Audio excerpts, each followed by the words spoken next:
اپنی عزت و آبرو کی حدوں کو کراس کر رہی ہیں، اپنی عزت و آبرو کی لمٹ کو کراس کر رہی ہیں۔ میرے پیارے بھائیوں، اگر وہ غریب کی بیٹی کے قدم اگر بہک گئے، مجھے بتاؤ اس کا ذمہ دار کون ہوگا؟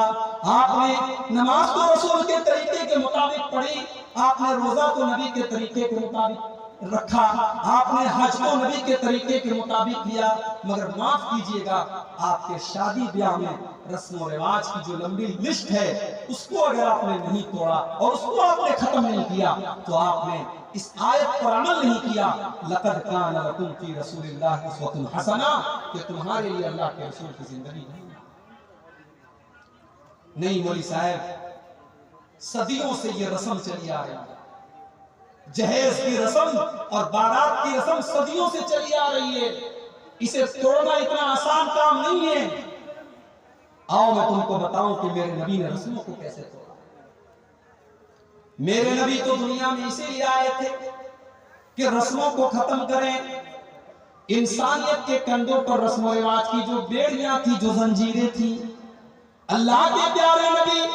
رسم و رواج کی ان بیڑیوں کو توڑنے کے لیے دنیا میں آئے تھے۔ جب اللہ کے نبی دنیا میں آئے تو ایک رسم یہ بھی تھی کہ لڑکیوں کو لوگ اپنے گھروں میں پیدا ہونے کو حقیر مانتے تھے۔ لڑکیاں پیدا ہوتی تھی تو عرب کے اندر بہت سارے قبیلے ایسے بھی تھے جو لڑکیوں کے پیدا ہونے کے بعد ان کو زندہ زمین میں دفن کر دیتے تھے۔ لڑکیوں کو بوجھ مانا جاتا تھا، لڑکیوں کو کلنک مانا جاتا تھا۔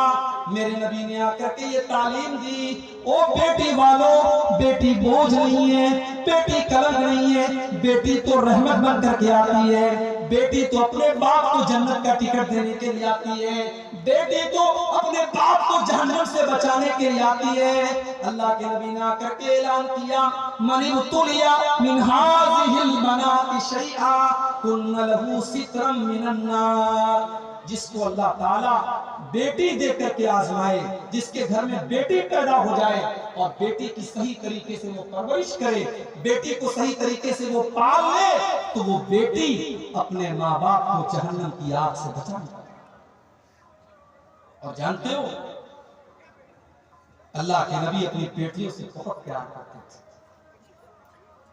آج تو کتنے لوگ ہیں بیٹی اپنے باپ سے بات کرنے سے کتراتی ہے، وہی باپ جو بیٹے سے پیار سے بات کرتا ہے، بیٹی سے پیار سے دو باتیں کرنا بھی باپ کو پسند نہیں ہے۔ سن لو،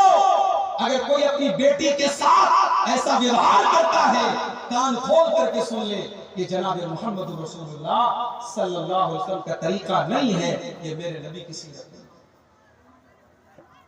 میرے نبی تو اپنی بیٹیوں سے اتنا پیار کرتے تھے، ترمذی کی روایت ہے، اماں عائشہ فرماتی ہیں جب اللہ کے نبی کی بیٹی فاطمہ آپ سے ملنے کے لیے آتی تھی، اللہ کے نبی اپنی بیٹی کے استقبال میں کھڑے ہو جاتے تھے،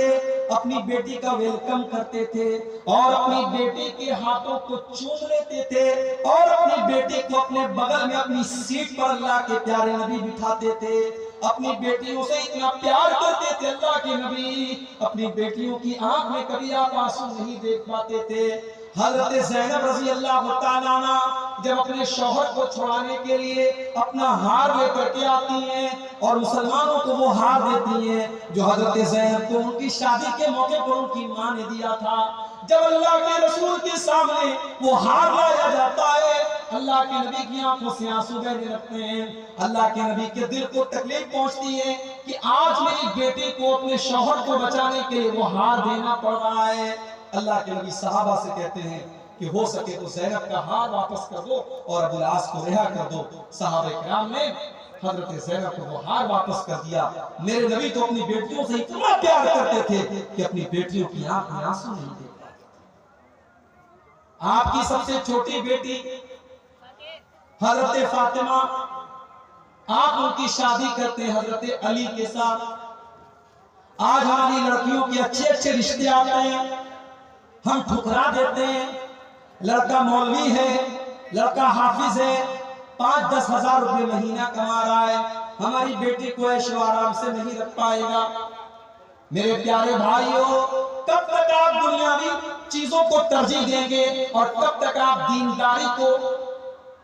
پسے پشت رکھیں گے، دینداری کو آپ قربان کریں گے، کب تک آپ ایسا کریں گے؟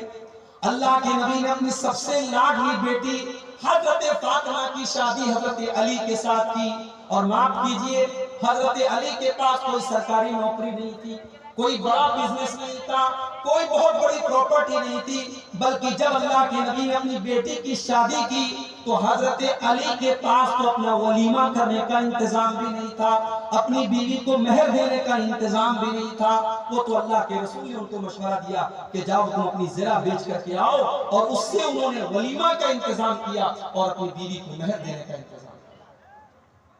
اللہ کے رسول نے اپنی سب سے لاڈلی بیٹی کی شادی حضرت علی کے ساتھ کی، جو پیسے والے نہیں تھے، جو بہت خوبصورت نہیں تھے، بہت دولت مند نہیں تھے، مگر کیریکٹر بہت اچھا تھا، اخلاق بہت اچھا تھا، دیندار تھے اور نبی کے چہتے تھے، نبی کے لاڈلے تھے۔ نبی نے اپنی لاڈلی بیٹی کی شادی حضرت علی کے ساتھ۔ میری پیاری ماں بہن، اگر آپ نے اپنی بیٹی کے لیے کسی راجکمار کو چن کے رکھا ہے، ذرا اس حدیث کو اپنے سامنے رکھنا۔ حضرت فاطمہ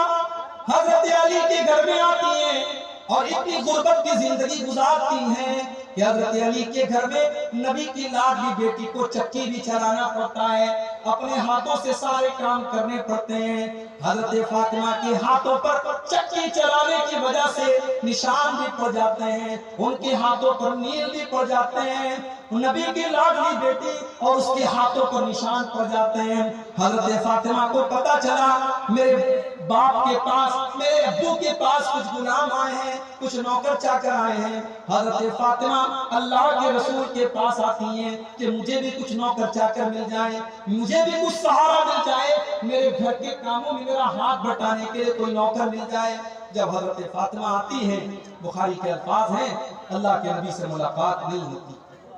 اللہ کے نبی سے ملاقات نہیں ہوتی، تو حضرت فاطمہ واپس چلی جاتی ہیں اور حضرت عائشہ سے کہتی ہیں کہ میرے ابا جان آئے تو ان کو یہ پیغام پہنچا دیجئے گا کہ آپ کی بیٹی آئی تھی اور آپ کی بیٹی کو ایک غلام کی ضرورت ہے، آپ کی بیٹی اکیلی کام کرتے کرتے تھک جاتی ہے، اس کے ہاتھوں میں نشان پڑ گئے ہیں، آپ کی بیٹی کو ایک غلام کی ضرورت ہے۔ شام کو جب اللہ کے نبی گھر آئے، حضرت عائشہ نے پورا واقعہ آپ کو سنایا۔ بخاری کے الفاظ ہے، اللہ کے نبی اسی وقت اپنی بیٹی کے گھر پہنچے، بیٹی کے گھر پہنچے، بیٹی اور داماد اپنے بستر پہ سونے کی تیاری کر رہے تھے۔ اللہ کے پیارے نبی اپنی بیٹی کے بستر پر آ کر کے بیٹھ گئے اور آپ نے فرمایا، اے علی، اے فاطمہ، میرے پاس اتنی طاقت تو نہیں ہے کہ میں تمہیں ایک غلام دے سکوں، میں تمہیں ایک نوکر دے سکوں، لیکن ہاں میں تم کو اس سے بھی ایک بہتر چیز تم کو دے رہا ہوں۔ اذا اویتما الی فراشکما، اے میری بیٹی اور میرے داماد، جب تم بستر پہ سونے جایا کرو تو 33 بار تم سبحان اللہ پڑھ لیا کرو، 33 بار تم الحمدللہ پڑھ لیا کرو، اور 34 بار تم اللہ اکبر پڑھ لیا کرو۔ تمہیں کسی نوکر کی ضرورت نہیں پڑے گی، تمہیں کسی نوکرانی کی ضرورت نہیں پڑے گی، یہ تسبیح تم پڑھ کے سو جاؤ، تمہاری ساری تھکاوٹ دور ہو جائے گی، تمہاری ساری تکلیفیں دور ہو جائیں گی۔ یہ نبی کی تربیت کا طریقہ